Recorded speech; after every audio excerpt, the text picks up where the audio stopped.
બનાસકાંઠા જિલ્લાની ડીસા નગરપાલિકા ડીસા નગરપાલિકામાં સાધારણ સભા મળી હતી અને આજે સાધારણ સભામાં લોકોના પ્રશ્નોની વાચા આપવાની હોય છે, પરંતુ લોકોના પ્રશ્નોની વાચા આપવામાં આવે તે પહેલાં તેનો વિડીયો ઉતારવામાં આવે છે અને આખરે મામલો પોલીસ મથકે પહોંચે છે। તેની વિગતે વાત આ વિડીયોમાં કરવી છે।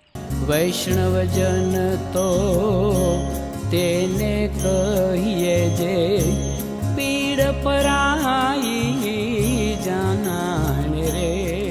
નમસ્કાર, હું છું દિનેશ ઠાકોર। નવજીવન ન્યૂઝમાં આપનું હાર્દિક સ્વાગત છે। વાત બનાસકાંઠા જિલ્લાના ડીસા નગરપાલિકાની છે। તારીખ 9/1ના રોજ ડીસા નગરપાલિકાની સાધારણ સભા મળી હતી અને આજે સાધારણ સભાનો મુખ્ય હેતુ લોકોના જે પ્રાણ પ્રશ્નો હોય છે તેની વાચા આપવાની, તેની ચર્ચા વિચારણા કરવાની। પરંતુ આ જે ચર્ચા વિચારણા માટે જે સાધારણ સભા મળી હતી, આ સાધારણ સભામાં વિડીયોગ્રાફી પર પ્રતિબંધ મૂકવામાં આવ્યો હતો। એટલે ક્યાંક ને ક્યાંક જે ગોટાળો થાય છે, આ ગોટાળો લોકો સમક્ષ ન પહોંચે તે માટે આ વિડીયોગ્રાફી ન કરવા માટે ભારતીય જનતા પાર્ટીના નેતાઓ દ્વારા સૂચના આપવામાં આવે છે। પરંતુ વોર્ડ નંબર 4ના જે કોર્પોરેટ વિજયભાઈ છે આમ આદમી પાર્ટીના, તેઓ દ્વારા વિડીયો ઉતારવામાં આવે છે અને આખરે આ મામલો ગરમાય છે। મામલો એટલી હદે ગરમાય છે કે તેમનો ફોન છીનવી લેવામાં આવે છે, તેને ધાક ધમકી આપવામાં આવે છે અને આખરે આ જે સાધારણ સભા છે, આ સાધારણ સભા ગણતરીની મિનિટોમાં આટોપી લેવામાં આવે છે। જોકે આ તમામ બાબત છે, આ તમામ બાબતને લઈને આમ આદમી પાર્ટીના નેતા વિજયભાઈ શું કહી રહ્યા છે તે પણ તમે સાંભળો।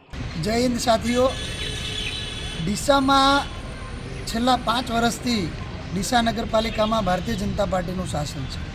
ડીસાના ઘણા એવા મુદ્દાઓ છે જે મુદ્દાઓ છેલ્લા 5 વર્ષમાં એનું સમાધાન કર્યું નથી।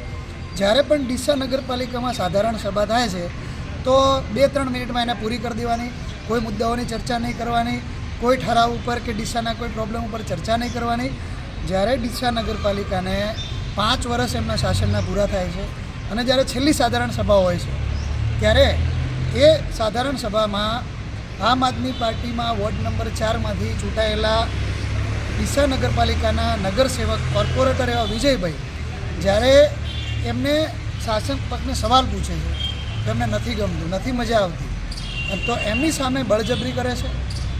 ભારતીય જનતા પાર્ટીના કોર્પોરેટર દ્વારા એમનો મોબાઈલ પડાવી લેવામાં આવે છે અને જેમ તેમ કરીને માથાકૂટ કરાવી, લડાઈ ઝઘડા કરી સાધારણ સભા પૂર્ણ કરવામાં આવે છે।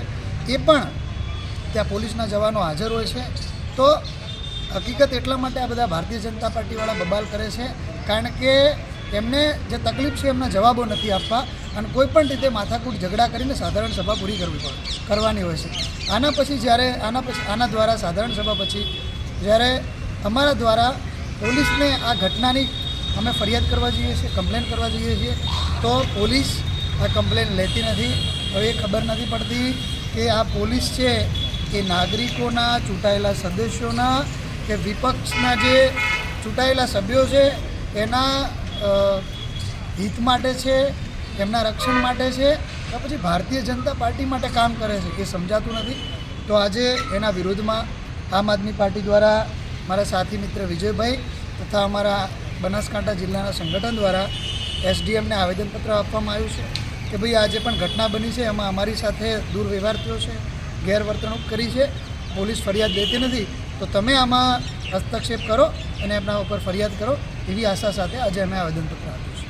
તમે જો તે પ્રકારે આમ આદમી પાર્ટીના જે કોર્પોરેટ વિજયભાઈ છે તેમનું કહેવું છે કે આ સાધારણ સભા હતી, આ સાધારણ સભામાં જે વિડીયોગ્રાફી હતી, આ વિડીયોગ્રાફીને લઈને ભારતીય જનતા પાર્ટીના જે નેતાઓની જે કામ જે બદનામી છે તેમની ન થાય તે માટે તેમને આ વિડીયો ઉપર પાબંદી કરી હતી અને આ પાબંદીને લઈને માથાકૂટ થઈ હતી અને માથાકૂટમાં મારો ફોન છીનવવાનું કામ કર્યું હતું, મને ધમકી આપી હતી। આખરે આ તમામ બાબતને લઈને જે દક્ષિણ પોલીસ સ્ટેશન છે, આ પોલીસ સ્ટેશને લેખિત રજૂઆત કરવામાં આવી છે, પરંતુ ક્યાંક ને ક્યાંક કાર્યવાહી થતી નથી। જોકે આ તમામ બાબત છે, આ તમામ બાબતને લઈને આમ આદમી પાર્ટીના જિલ્લા પ્રમુખ રમેશ પટેલ શું કહી રહ્યા છે તે પણ તમે સાંભળો।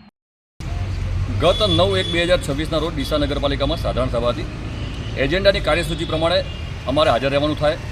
વોર્ડ નંબર 4ના સદસ્ય તરીકે અમે જ્યારે હાજર રહ્યા ત્યારે જેવી જ સાધારણ સભાની શરૂઆત થઈ એવી જ નગરપાલિકાના પ્રમુખશ્રી દ્વારા કોઈએ લાઈવ ના કરવો, કોઈએ મોબાઈલ ના કરવો, એવી આડી વાતો કરી અને સભાને ક્યાંક ને ક્યાંક વિવાદે ચડાવવાનો પ્રયત્ન કરેલ। એ દરમિયાન અમે જ્યારે અમારા સ્થાન ઉપર બેઠા હતા અને અમે ડીસાના નગરના હિતની જ્યારે રજૂઆતો કરતા હતા એવા સમયે ભારતીય જનતા પાર્ટીના કાઉન્સિલરો આવી અને અમારા ટેબલ આગળ આવી ગયા અને એમાંના એક કાઉન્સિલર વાસુભાઈ મોઢે મારો મોબાઈલ છીનવી લીધો અને મોબાઈલ પછાડવાની પ્રયત્ન કરી રહ્યા હતા, મોબાઈલ તોડી નાખવાનો પ્રયત્ન કરતા હતા। એમ કરીને એ લોકો મારા પર દમ દાટી અને ધમકી આપવાનો પ્રયત્ન કરી રહ્યા હતા। એવા સમયે પોલીસના જવાનો ત્યાં હાજર હતા. એમણે તાત્કાલિક મારો મોબાઈલ એમની પાસે લઈ અને મને પાછો આપ્યો. મિત્રો, આ બાબતની આ એક કોગ્નિટિબલ ગુનો છે. આમાં પોલીસ હાજર હતી, ત્યાં સીસીટીવી કેમેરા છે, લોકોની મોબાઈલની અંદર આ બધું કેમેરામાં કેદ છે. આ બધી વસ્તુ સાથે અમે પોલીસ સ્ટેશનમાં ફરિયાદ આપવા ગયા અને પોલીસને કીધું કે ભાઈ આવું જે અસામાજિક કૃત્ય કરતા હોય એવા લોકો ઉપર તમે એફઆઈઆર નોંધો. પરંતુ છેલ્લા 4-5 દિવસ થઈ ગયા છે, પોલીસ આ બાબતે કોઈ પણ કામગીરી કરતી નથી.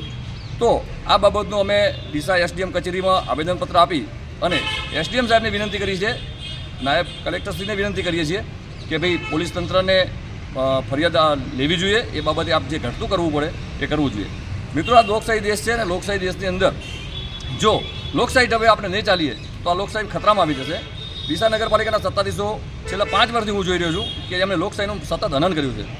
તો આ લોકશાહીનું હનન વિપક્ષ તરીકે અમે ક્યારેય સહન ના કરીએ અને આજ એમના મગજની અંદર એક રાઈફ ઘૂસી જાય છે અને વારંવાર અમારા ઉપર આ રીતના અત્યાચારો કરતા હોય છે. તો ફરીથી પોલીસ તંત્ર અને સરકારી તંત્રને વિનંતી કરીએ કે આ બાબતે ઝડપીમાં ઝડપી એફઆઈઆર કરી અને જે પણ કોઈ દોષિતો હોય એમના પર કડકમાં કડક પગલાં લેવામાં આવે. તમે જો તે પ્રકારે રમેશ પટેલે કહ્યું કે ખરેખર જે કોર્પોરેટો છે આ છેલ્લા ભારતીય જનતા પાર્ટીનું વર્ષોથી શાસન આ ડીસા નગરપાલિકામાં છે, પરંતુ ક્યાંક ને ક્યાંક લોકોના પ્રશ્નોની વાચા આપવાની જગ્યાએ તેમના પ્રશ્નો દબાવવાની કોશિશ ડીસા નગરપાલિકામાં બેઠેલા સત્તાધીશો દ્વારા કરવામાં આવે છે. એટલું જ નહીં, પરંતુ આમ આદમી પાર્ટીના જે કોર્પોરેટ છે તેમનો ફોન છીનવવામાં આવ્યો, તેમને ધાક ધમકી આપવામાં આવી અને આ તમામ બાબતની જ્યારે અમે પોલીસ મથકે લેખિત રજૂઆત કરી ત્યારે આ દિવસો વીત્યા, પરંતુ પોલીસ દ્વારા કોઈ કાર્યવાહી કરવામાં નથી આવી. જોકે આ તમામ બાબતને લઈને પોલીસ મથકના પીઆઈ જોડે અમે ટેલિફોનિક સંપર્ક કર્યો ત્યારે પીઆઈએ કહ્યું કે જે અરજી આપવામાં આવી છે અરજીની તપાસ ચાલુ છે. જોકે આ તમામ બાબતને લઈને જે ડીસા નાયબ કલેક્ટર છે, આ નાયબ કલેક્ટરને આમ આદમી પાર્ટી દ્વારા લેખિતમાં આવેદનપત્ર આપવામાં આવ્યું છે. જોઈએ આવનાર સમયમાં જિલ્લા નાયબ કલેક્ટર અને ડીસા પોલીસ દ્વારા આ નેતાઓ સામે કેવી કાર્યવાહી કરવામાં આવશે તે તો આવનારો સમય બતાવશે. દિનેશ ઠાકોર, નવજીવન ન્યૂઝ, બનાસકાંઠા.